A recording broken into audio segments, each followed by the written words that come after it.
It's not racist, and I know y'all have been told this is racist, but it's not. It's not racist to call black people out for their behavior.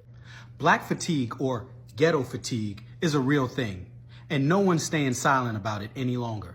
Okay, I've been seeing on my timeline a couple times this week about the black fatigue. I don't think it's really black fatigue that people are tired of. It's ghetto fatigue. With respect to this black fatigue thing, while the white people came out and they were misusing the term, some black folks came out and called them out and let them know that why are they abusing this term? This term is not for you people. Allow the black people to breathe and let them use this term that belongs to them. Some black folks actually came out and letting us know that it's not even about black fatigue. It has got to do with something that is called ghetto fatigue. And while I was trying to put up this video, that was the first time I came across the word called ghetto fatigue. So we are going to be looking at various reactions to this whole ghetto fatigue thing. If you are new to the space, you're welcome. Kindly subscribe to the channel, like the video, share, leave your thoughts in the comment section, and let us get right into the video.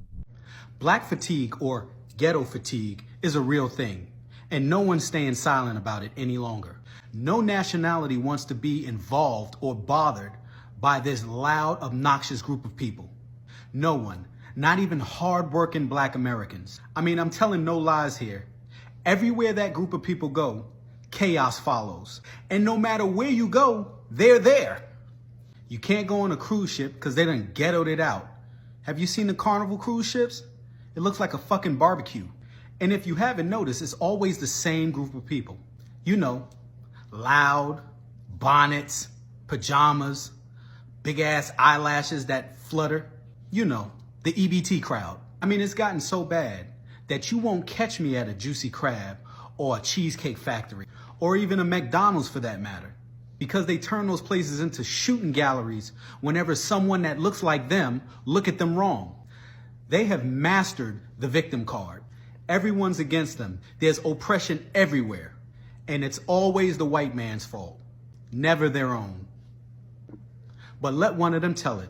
They would have you believe that the police is the most dangerous thing within their communities. Wrong. You're the most dangerous thing in your community, which is why the police are there in the first place, to stop you from committing genocide against your own people. Look, no one's going to stay silent to this toxic behavior. And you can call me all the Uncle Toms that you want. But the fact that you're calling me that shows me that I'm saying something with facts. And you wonder why most good black people move out of those communities as soon as they reach success. It's because they want more for themselves. And that crab in a barrel mindset is not conducive to prosperity. There is absolutely no accountability in that community. Most of that segment hate accountability. They hate truth. They hate to look at themselves in the mirror because they would have to face the fact that they're causing their own oppression. You also have the Democrat Party to thank for spoon-feeding that behavior, making you a permanent underclass, and you still vote blue no matter who. But America is tired, and people have grown numb to your constant cry of racism. Everyone's a racist who doesn't agree with you. But meanwhile, you can be bigots to everybody else. But yes, I say it again. Black fatigue or ghetto fatigue is real, and it's time that we say something about it. And please, don't waste your time. If it don't apply, let it fly. Okay, I've been seeing on my timeline a couple times this week about the black fatigue. I don't think it's really black fatigue that people are tired of. It's ghetto fatigue.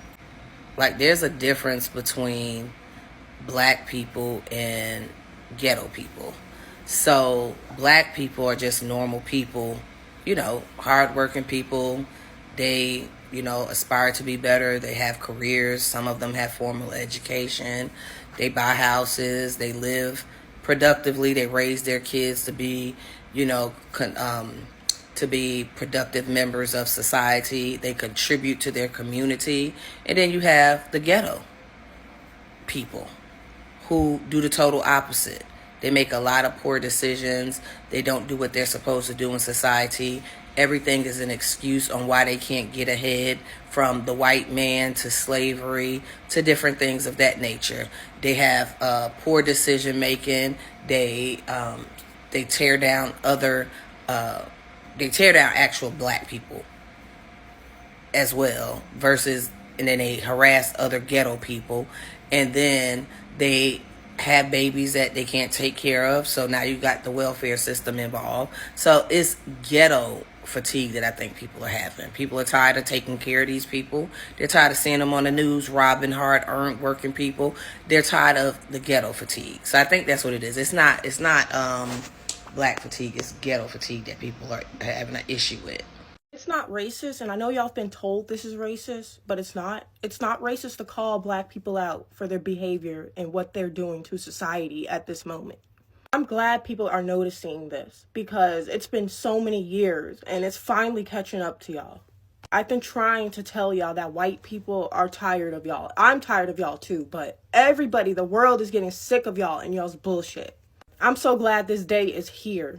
I've been trying to get out there that you people need help. Not just me, but me and other black conservatives. We've been trying to warn society that this is what it's going to come to when y'all keep coddling black people.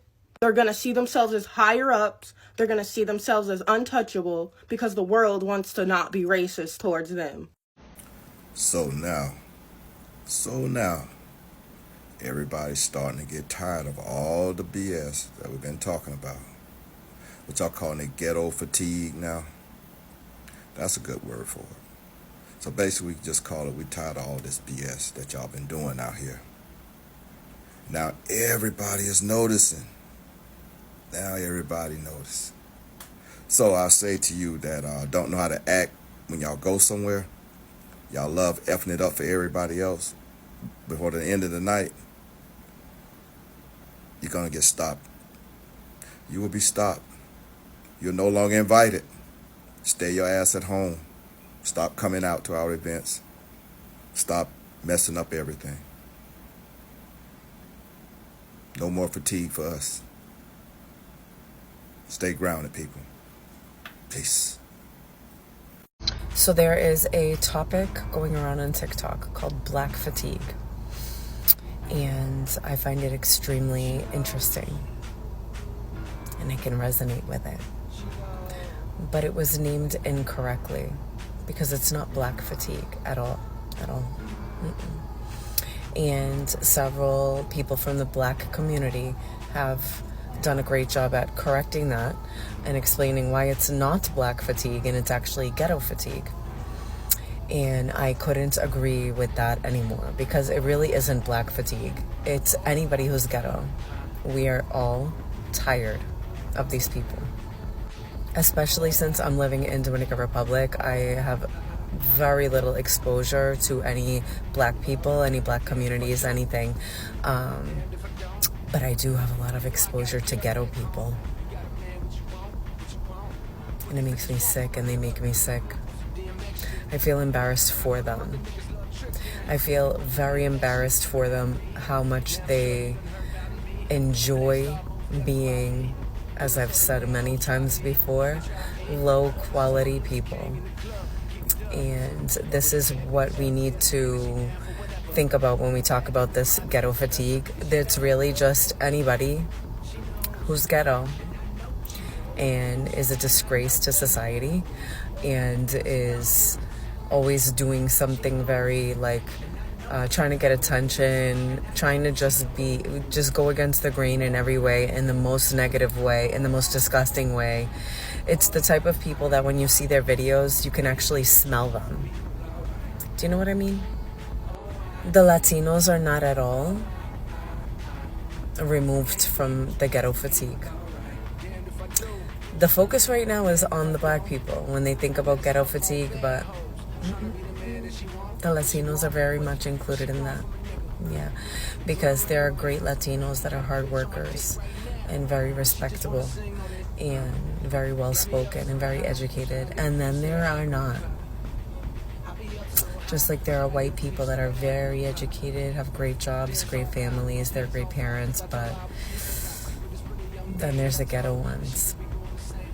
We're just tired of these ghetto people.